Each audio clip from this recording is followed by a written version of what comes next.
So, time to install WDS.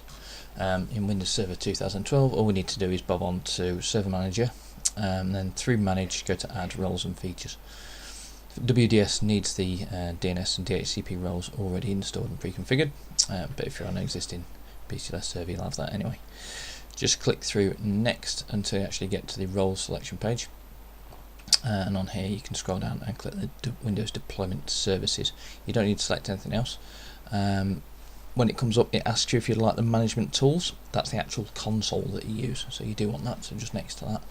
Next to the features, on here it reminds you that you do need the DHCP and DNS, and that you need to have a boot WIM associated with it, and you need to be able to pixie boot from the network. So that's the F12 bit on the client. Just next on that, it gives you the different role services that you need. You need both of these to be able to run it on a single server. Next again, you can click the restart automatically if required, which is with some roles does require a restart. WDS tends not to, so just click on that and you're fine.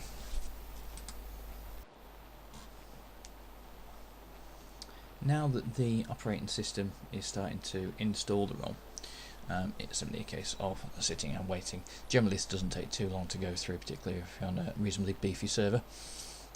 All it's doing in the background is creating the roles, creating the files required by the role. It's not actually doing any of the configuration as such. We need to do that separately. So all we're waiting for is this to get up to the completed stage. So you can see the progress bar's got to the end there. We can close, and then in Server Manager we've now got a WDS node. If we click on that, as with all the roles, if you open up Server Manager, you can see the different components and status of them. So we can see there's one service there which is stopped, and there's the different roles and features on there. However, we can't configure WDS from there. We need to go to Tools and Windows Deployment Services. This opens up the main menu. Click on the server, will list all your WDS servers. By default, the server isn't configured, so you need to right click and configure server to actually start it. Now on here, it does give another prompt to say you need to be on a domain, and you need a DHCP and a DNS server. We want integrated with Active Directory, so you're just next on that as opposed to standalone. And now it asks you where it's going to put the files. Now this is where it's going to store the WIM files, which can get really big. So traditionally on our servers we normally put them on an E drive, but on this VM I've not got much space there. I've only got 4 gig free, as you can see. So I'm going to put it on the C drive where I've got more space. Because it's going on the C drive, it will complain at me, saying that's where the OS is needed. But I'm going to next past it anyway.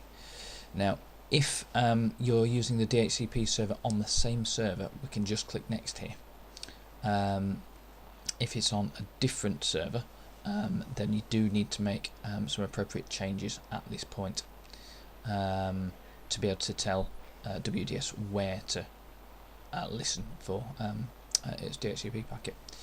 Now on the next setting, we select what kind of boxes we want to rebuild, whether we don't touch any PCs, whether we only touch PCs that we know about already, i.e. that are already on the domain, or the bottom one, which is what I've selected there, which is respond to any clients, and that's traditionally what we need. And then when that's all gone through, we've now got a C remote install, or E remote install, as it will be on BTLS servers. Now I can see there on the bold writing the service didn't start correctly. That's quite normal at the end of WDS server. So right click all tasks and start. We'll start it, or you can just go to services and start from there.